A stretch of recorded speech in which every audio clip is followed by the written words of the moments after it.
What's up, Make Pop Music? It's Austin here with Make Pop Music and Austin Hall Audio and Visual, and we are back with another video. And for today's video, I wanted to talk about something that I think gets overlooked a ton in production, and that is how to layer synths. So I hear a lot of demos that I think have a lot of potential. The arrangement is really nice, but the demo just sounds really kind of minimal and sparse and doesn't really have any dynamic. And then I also hear a lot of stuff that people wanted to kind of make sound big and pop, so they just kept adding and adding and adding. And there's just way too many arrangement issues, and it's just kind of cluttered and messy. And I think that when you're able to kind of layer your synths, it gives you that freedom to have a pretty minimal arrangement so the song still speaks for itself. However, you do get that width, you do get that depth, you do get that punch that you're going to want from actually layering up synths. So in this video, we're going to talk about why I like to layer synths, the kind of key things that I'm looking for when I am going to layer a sound, and then we're also going to talk about how to actually layer that. So how to pick sounds that are going to go with what you need to do for that, how to actually finesse those sounds with EQ and kind of ADSR, and really just make cohesive sounds that kind of blend all together where you wouldn't know that it was 4 or 5 different sounds. It kind of just comes down to one cohesive unit.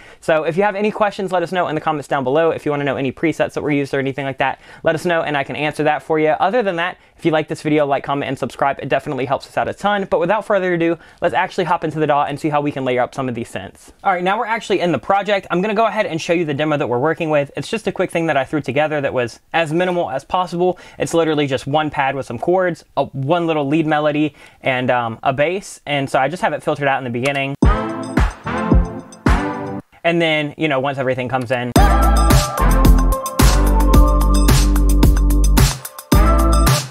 and this arrangement is pretty much going to stay like this as we layer. So this is just kind of an example of how to thicken up a track without adding a ton of extra little counter melodies and extra little synth parts that have rhythms and adding a bass line that's got rhythm.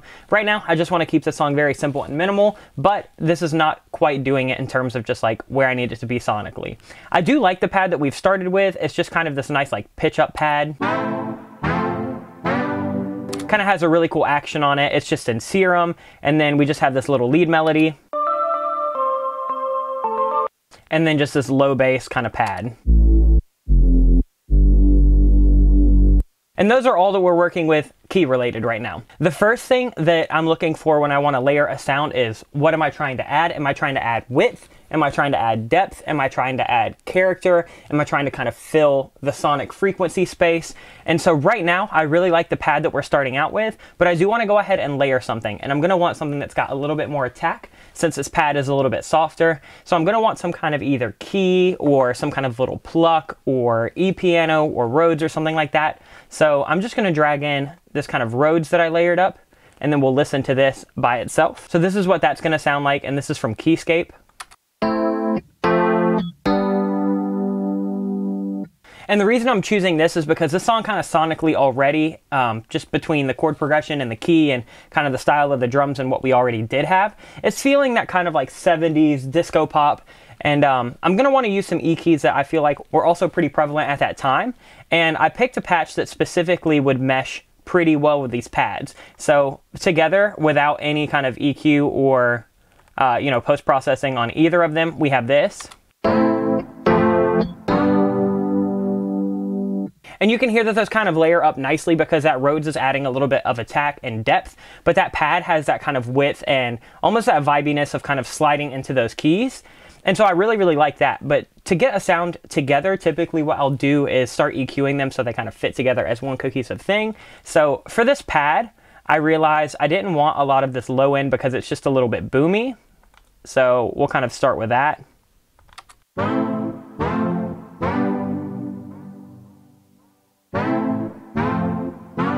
Just really taming those subs. And then I'm going to add in this little notch right here around 200 because these kind of like sine wave pads can really build up there. And I know that the keys are going to have a really nice frequency there. Then I'm just going to boost some highs. And that's just going to liven that up and create a little bit of room for these Rhodes. And for these, I'm just going to do some simple EQ. Again, taking out the low end because I don't need much of that. We have a really, really big, thick bass. And I'm leaving the 200s in this, but I'm taking out a little bit of that like 470, kind of 500 hertz-ish, because that to me can get a little overbearing. So I'll let you hear that.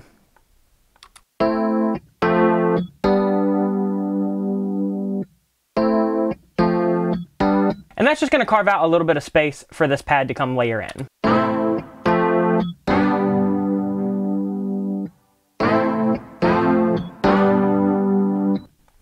So that's already a really quick look at how to pick something with intention that's going to layer up, and then also how to actually finesse that and make sure that it still kind of sonically fits in, because both of those on their own kind of sounded okay, but the mids will get really, really quickly kind of built up and muddy. So just keep that in mind. EQ is really, really nice. Typically, I just like to find something that really shines in one patch and might kind of distract in another, and I'll just kind of add or keep one thing and then take the other away. And I kind of just see as if, like, if there's 100% and I have 100% of 800 hertz available, if I like, you know, 90% of this pad and I don't love most of the 800 hertz in the Rhodes, I'm just going to take it out of the Rhodes and either leave it in that pad or add it in. So that's what we have so far. This is also a good example of how you can kind of add dynamics. So we go from this kind of intro that just has this pad.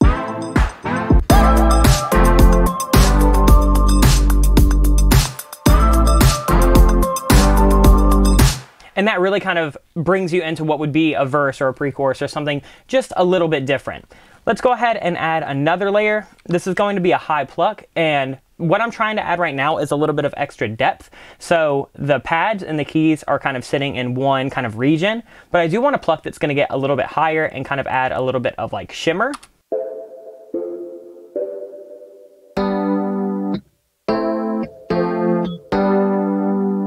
Picked a really, really reverby pluck because I'm just wanting something that's a little soft. I don't want to add a ton of that transient. I don't want to add anything that's really, really going to distract. And then you can see on this pluck, I'm also taking a little bit of that 200 hertz out.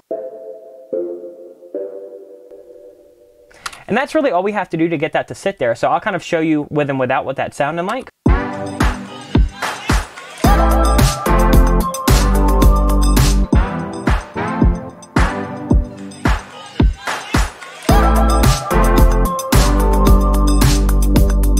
It's one of those things that you don't really ever hear, but it does add character, and especially with people on different listening devices, it'll add a nice little frequency in a range that somebody on a cell phone might hear a little bit better than somebody in a car or in a club, and kind of layering up all of these things to create that kind of wall of sound where you're getting one really, really even kind of tonal spread across the frequency spectrum is a really nice way to kind of dense up your songs without adding a bunch of stuff, or, you know, even adding a bunch of layers that kind of are full spectrum. That gets almost like nauseating and just disorienting after a little while. So try to pick things that will kind of fit in like little puzzle pieces.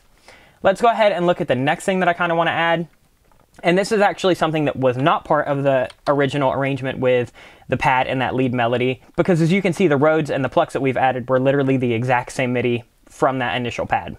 So let's go ahead and take a look at what we're going to add here. It's going to be these little swell synths that I want to add for some spice, almost like a natural riser. And these are just a sidechain pad that I have in Serum. I just kind of made one on the spot with like a square wave and a saw wave. And then just have it reverbing out. And that's just adding a nice little swell. It's not really going to dense up the arrangement too much because it just comes in at the end of every bar. So it actually comes in on the chord that kind of leaves off, and then it swells that. So the chord kind of plays and then reverses into itself before a new session comes in.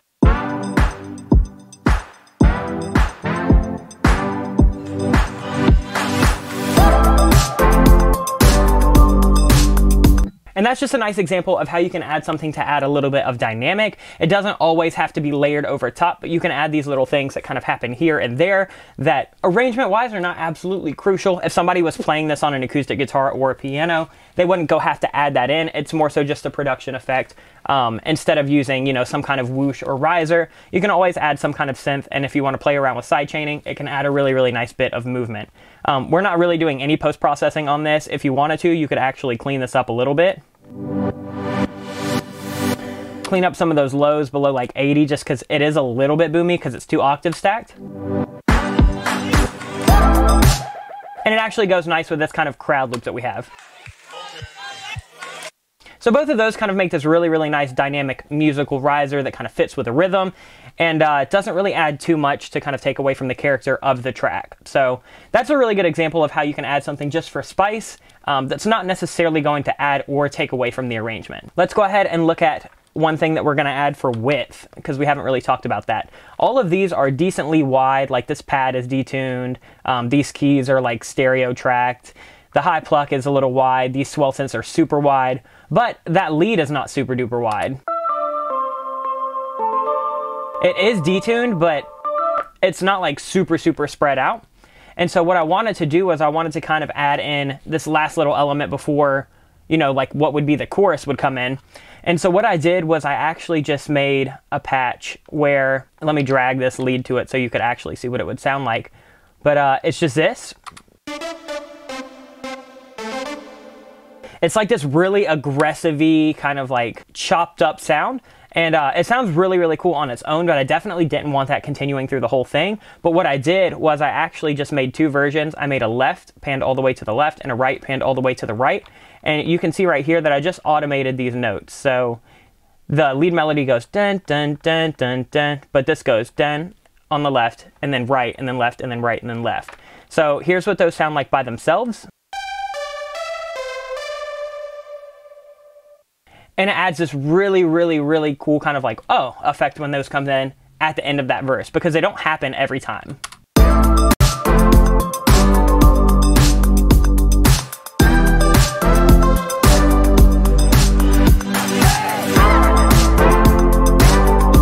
And again, just another way to kind of add dynamics and add width and add character. That's kind of doing the three things that I look for when I layer a sound.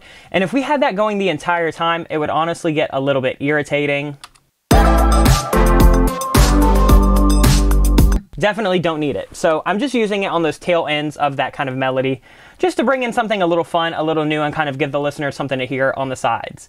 Let's go ahead and take a look at the next thing that I want to add, and that is actually a layer for this lead. So we have this lead going in the verse by itself, and it's actually played in 2 octaves. And it's a cool sound. It's nice and light and airy and cute and fun. But when it gets to this chorus, especially now that we're starting to layer up stuff, it needs a little bit more character. It's just a little bit kind of dull and faint.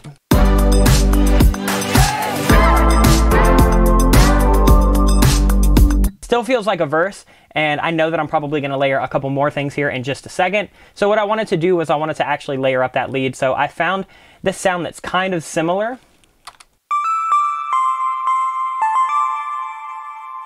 Definitely in that same kind of spectrum, which is really, really nice when you want to add sounds that kind of fit cohesively and you don't want to kind of reinvent the wheel. But this one has some bit crushing and it's using some different wavetables. So while it fits, it's also not going to phase out, and it's also not just going to be more of the same thing, just kind of creating a volume boost. So when I add those two together,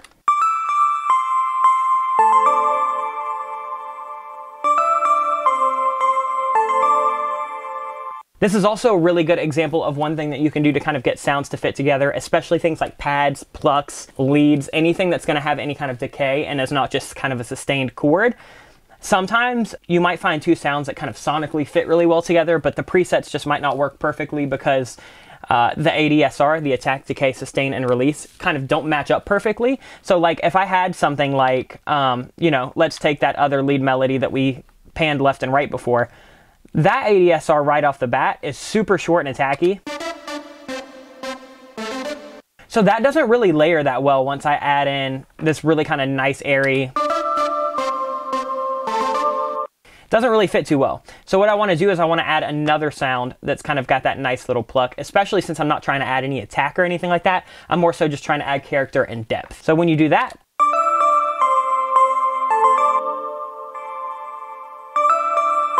this also has an extra octave high layer, so it's kind of just creating that, you know, full musical scale. And so when that goes in, it really kind of opens up.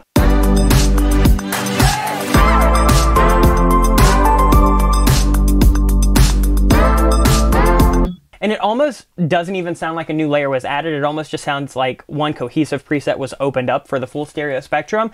And sometimes that's what I like to do. If I find something that has a ton of information, I can even filter it out in the song and then kind of open it up and get away with not having to always layer. But if you have a sound that you think is a good bass sound, feel free to just throw on things that sonically are pretty similar. They just add a little bit of extra sauce and magic, because by itself this second pluck wouldn't have been enough. It doesn't have enough body, but also the first pluck doesn't have enough kind of character and shine to really shine in a chorus. So that's another just a quick example of how you can add something for some character and some extra kind of, you know, depth and width. Let's go ahead and take a look at this extra pad that I wanted to add. Since this would be, you know, what we're gonna call the chorus, it did need to thicken up just a little bit, but I didn't want to add anything that was too crazy and harsh. So I added these pads. Again, you can see that decay and sustain is very long, very soft. It's just these nice, it's not quite a pad, but it's also not quite a pluck. It's not really a brass because it doesn't have much top end, but it's not really a string because it actually has some decay. It's just this kind of nice little chord hit. In that same octave, so sonically it's not going to fill out too much. And then for this, I'm just filtering it out. So I'm taking away, again, more of that 200 because that builds up very, very, very fast, especially with so much bass. And then we did a low shelf on this, so it was actually up to like 315 at 7 dBs, and then took out some of this 580, and then took out some of this, or added some of this 850. So without it, the sound's a little dull. A little dull and a little muddy on its own. And to be honest, that on its own doesn't really sound great. It sounds a little tinny and thin, but when you add it in, it adds in this really nice kind of like top upper harmonic element.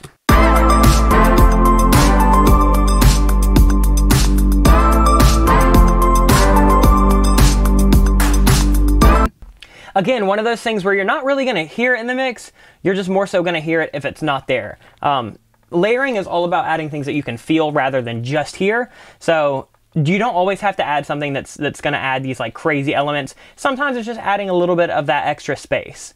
And that also increases the dynamics because we don't have it in the parts before this. And then we're bringing in something really new. Let's add in one last little thing that's going to be consistent, and it's going to be these little strings. EQ'd the same as these pads, just move the high shelf up a little bit to get rid of some of that kind of tinny high mid. And then this is actually adding a lot of that brightness. So everything in this song before was pretty dark, and that works really, really well for a verse. But when I'm having a chorus come in, especially if I'm gonna build up drums and add in a bunch of extra vocal layers, I will want something that has some brightness or some white noise under it or something like that. So let's take a listen to what this sounds like once I've added this in.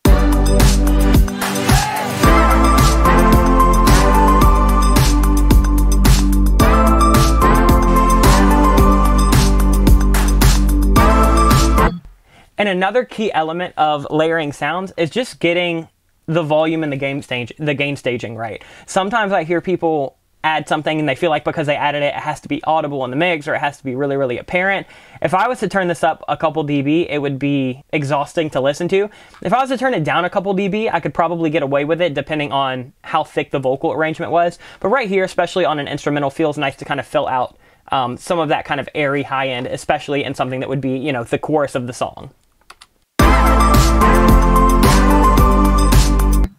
Let's add one thing right here. I want to add this quick little bass layer because if this is going to be the chorus, the bass has kind of been consistent all the way through. I want something that's going to add a little bit of width and a little bit of kind of grit, because this bass pad that we started with has some nice width because it's kind of like that re-C bass, but it's not going to quite cut it, especially in a chorus once we've layered. So I added this extra little layer right here, and I'll take off everything that we added.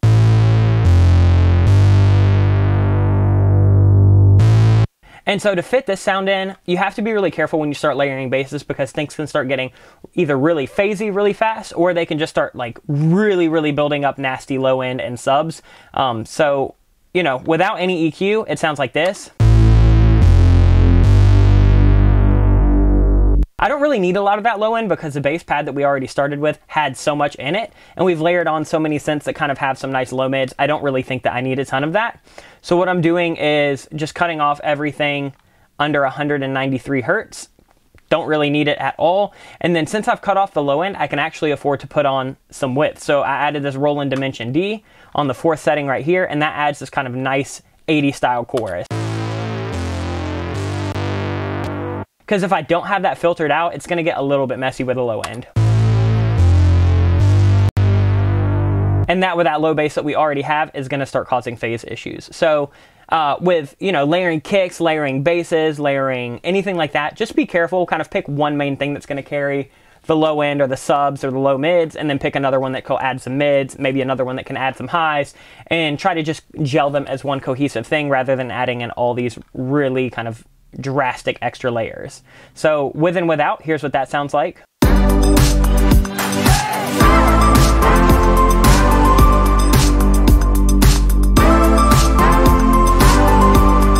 Just adds a nice little bit of punch and kind of transient, and it adds a nice little bit of grit and width, just to make that part feel extra big, kind of extra special. Again, pretty subtle. It sounds like it would just be one bass pad altogether.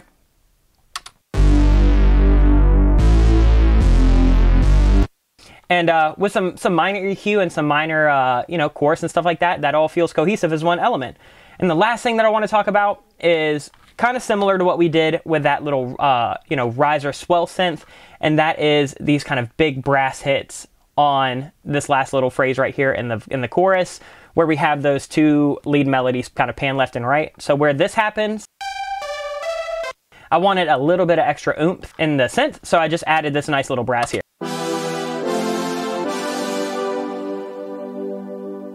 And I have some reverb on that to really kind of wash it out, because I don't want anything adding a ton of transient. I took out some like really crazy peaks in here because I don't want the sound honestly super apparent. And then I took out some mids and boosted some sides because I really just want this for width. I don't want to crowd up the center of the arrangement. And then I added a really drastic S1. So I would never do most of these drastic things if this was kind of a sound sitting on its own, but since it's a supplemental sound, feel free to get weird with it. Feel free to really carve sounds, because without it, it sounds like this. But with it, we have this.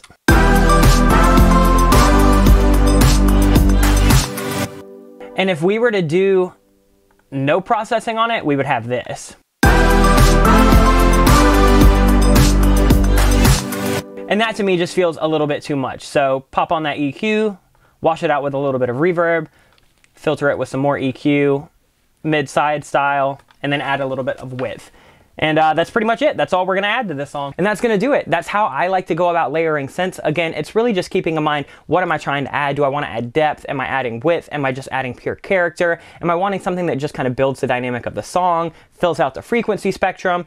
Just make those smart decisions, because when you're making those decisions to pick supplemental sounds, it'll really help kind of eliminate a lot of that guesswork when you're trying to get them to mesh together. Then, once you have sounds that you feel like are cohesive, just try to match up to ADSR if you want them to be one kind of unit. And then, of course, use your EQ to make sure that you're not overcrowding your kind of sonic space. But if you have any questions, let us know in the comments down below. Let us know what videos you guys want to see in the future. I know this one was pretty highly requested, so I hope that anybody that asked for it got all the information they were looking for. This is something that we do in a lot of our videos, but we kind of just blow by. So hopefully this kind of helped you understand why I like to layer synths, and this was able to just give you a deeper dive to that whole approach. But that's going to be it for now. If you want to check out more of our stuff, check out our channel. We're almost at 100K subs, which is nuts. Thank you guys so much for all the support. And if you want to check out more stuff, you can head over to our website and check out all of our courses, sample packs, preset packs. We have some MIDI packs that are really solid. So head over to makepopmusic.com if you want to check out any of that and support the channel. Other than that, we will see you guys next week. We hope you're all staying safe. Much love, everyone. Peace out.